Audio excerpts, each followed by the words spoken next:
राम सभी को। उम्मीद है भाई सब लोग अच्छे होंगे। भाई उम्मीद ही कर सकते हैं, अच्छे तो कैसे होंगे, क्योंकि आपको पता है अभी उस टाइम पे चुनाव आने वाले हैं अभी लोकसभा के। और सरकार जो पिछले 5 साल से कोई भर्ती नहीं कर पाई है।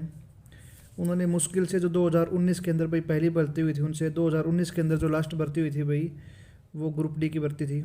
उसके बाद जो हरियाणा पुलिस की भर्ती हुई, वो भी उसके ऊपर आपको पता है वो 2-3 पार्ट में हुई थी, क्योंकि उसके ऊपर हाई कोर्ट का केस था। तो भाई इसी बारे में आज चर्चा करेंगे कि नौकरी वर्सेस चुनाव जो हरियाणा में क्या चल रहा है भाई। और जो गलती मैंने की थी भाई, वो गलती आप मत करना। मैं आपको आज से कुछ हकीकत बताऊंगा इसमें कि क्या हो रहा है। क्योंकि सरकार क्या कर रही है भाई, चुनाव जैसे नज़दीक आते हैं तो सरकार क्या करती है, इलेक्शन नज़दीक आने के तुरंत पे ही वो बच्चों को या युवाओं को नौकरी के बारे में सोचती है भाई। क्योंकि आपको पता है भाई 2020 में जो 2019 में जो ग्रुप डी की भर्ती हुई थी, उसके बाद इन्होंने ग्रामची पटवारी की जो भर्ती निकाली 2020 के अंदर। ठीक है भाई, 2020 के अंदर जो भर्ती निकाली तो 2021 के अंदर इसका पेपर होने वाला था, पर सरकार ने सारे पेपर रद्द करके कैंसिल करके ये सीईटी लागू कर दिया। अगर भाई सीईटी लागू नहीं होता तो आपको पता है आज काफ़ी सारे युवाओं को नौकरी मिल चुकी होती।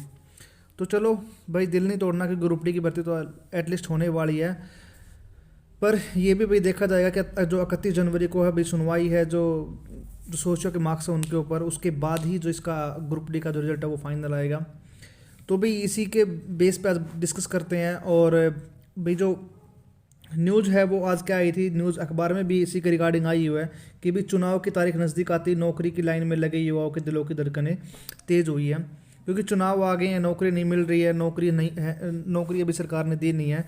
तो भी न्यूज़ में भी क्या कर रहे हैं कि लोकसभा चुनाव की तारीख धीरे धीरे नज़दीक आ रही है और इससे सरकारी नौकरी पाने की लाइन में लगी युवाओं के दिलों की धड़कनें तेज़ होने लगी हैं। भाई धड़कनें तेज़ तो सीधी सी बातें होंगी ही, क्योंकि भर्तियाँ हो नहीं रही है, सारी भर्तियाँ हाई कोर्ट में अटकी हुई हैं। और भी गलियारे में चर्चा है कि सरकारी पदों पर पिछले लगभग 3 साल से कोई भर्ती नहीं होने से युवा नाराज़ हैं। प्रदेश सरकार की सीईटी पॉलिसी ने ये भर्तियां रुकवा दी हैं। इस पॉलिसी के कारण कोई भी भर्ती सिरे से नहीं चल पाई है और इस सीईटी के चक्कर में पहले ही से विज्ञापित पदों को वापस ले लिया। भाई जैसे मैंने आपको बताया था कि 2020 के अंदर जो ग्रामसी पटवारी की जो भर्ती आई थी भाई, उनको रद्द कर, उसका एग्जाम 2021 में होने वाला था, उनको रद्द करके इन्होंने सीईटी लागू कर दिया। और सीईटी के बाद आपको सबको पता ही है भाई क्या हाल हुआ है अपने हरियाणा के अंदर। ठीक है भाई, अगर वे पद वापस नहीं ले जाते तो उन पदों पर भर्ती हो चुकी होती। और अब सोशल मीडिया पर नौकरी पाने की लाइन में लगे ये युवा सोशल मीडिया पर मुख्यमंत्री मनोहर लाल के उस ट्वीट के वायरल कर रहे हैं जिसमें मुख्यमंत्री ने दावा किया था कि वर्ष 2023 में 60,000 सरकारी पदों पर भर्तियाँ होंगी। वर्ष 2023 बीत गया मगर एक भी पद भर्ती नहीं हो पाई है। गलियारे में चर्चा कि मुख्यमंत्री का ट्वीट तो ठीक था मगर अदालत में मामला ऐसा उलझा कि रोक लग गई। भाई क्या है कि जिन्होंने सीईटी की जो पॉलिसी है वो सही से नहीं बनाई, पहले क्वालिफाई के लिए फिर 4 गुना के लिए। भाई दिक्कत उन्होंने सरकार ने खुद नहीं की थी, और सरकार भाई गलती करेगी तो बच्चे तो कोर्ट में जाएंगे। तो भाई भर्ती अटक इस चक्कर में। अब रोक हटी तो ग्रुप सी के ग्रुपों का पेपर होने लगे। ग्रुप डी की सीईटी हो चुका है, रिजल्ट आ चुका है भाई। जो ये इन्होंने लिखा रहेगा कि रिजल्ट आ चुका है, रिजल्ट नहीं आया भाई, वो उन्होंने केवल मार्क्स बताए हैं, अपने प्रोविजन रिजल्ट है, नंबर बताएं कि आप इतने नंबर आपके हैं।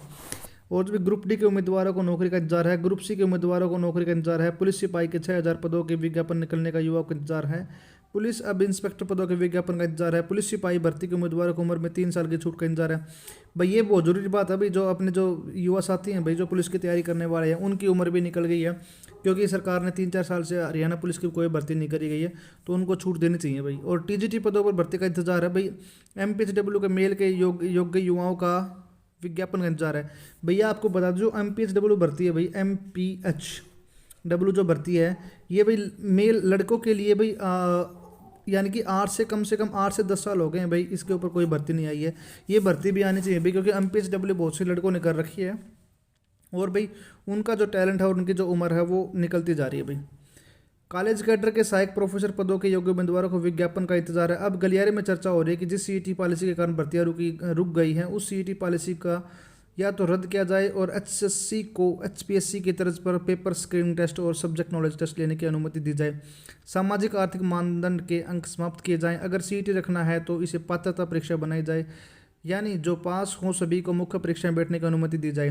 भाई ये तो सही बात है कि या तो जो क्वालिफाई कर दें भाई, जितने जो पास करें भाई, मान लो इन्होंने 37 नंबर पे पास कर रखा है, या तो भाई इसको बढ़ा के 50 या 55 कर दो, ताकि सभी बच्चे जो पास हों उनको सबको बैठने का मौका मिल जाए भाई।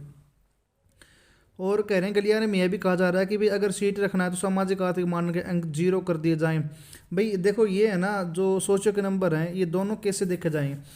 भाई कुछ ऐसे गरीब बच्चे हैं भाई जिनको इनकी ज़रूरत है और जिनकी घर में कोई नौकरी भी नहीं है, कोई आर्थिक इनकम का कोई सोर्स नहीं है, साधन नहीं है, तो भी उनके लिए बहुत ज़रूरी भी है ये।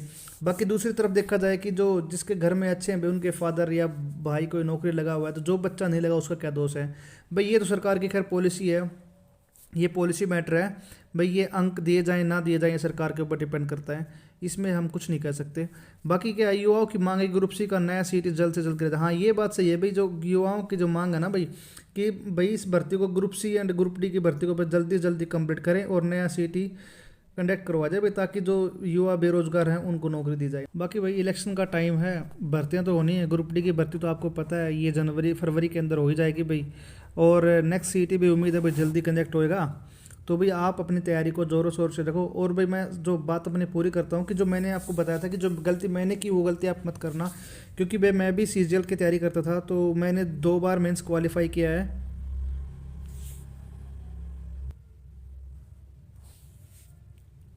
बाकी भाई इलेक्शन का टाइम है, तो ग्रुप सी की जो ग्रुप डी की भर्ती है भाई वो तो आपको पता है फरवरी के अंदर कंप्लीट हो ही जाएगी। और भाई ग्रुप सी के जो एग्जाम चल ही रहे हैं, ये भर्ती भी लगता है भाई विधानसभा तो कंप्लीट हो ही जाएगी। ठीक है भाई, आप अपने बाकी अपनी तैयारी करते रहें भाई। और जो मैंने आपको बताया था भाई, जो गलती मैंने की वो गलती आप मत करना कि आप जो हरियाणा के ऊपर डिपेंड मत रहना भाई, कि हरियाणा में भर्तियाँ होंगी। भाई हरियाणा की आप पैरेलल में तैयारी करते रहो, उसके साथ साथ भाई बैंक की या फिर एसएससी की भाई, या फिर कोई सेंटर की किसी अदर एग्जाम की भी तैयारी आप पैरेलल में करते रहो, क्योंकि अदर जो सेंटर की जो जो भर्तियां हैं वो कंटिन्यूसली होती हैं, बजाय कि हरियाणा में तो आपको पता है भाई 5 साल चुनाव के टाइम पे ही भर्तियाँ, ऑलमोस्ट भर्तियाँ 5 साल के टाइम पे ही होती हैं, चुनाव के टाइम पे ही होती हैं।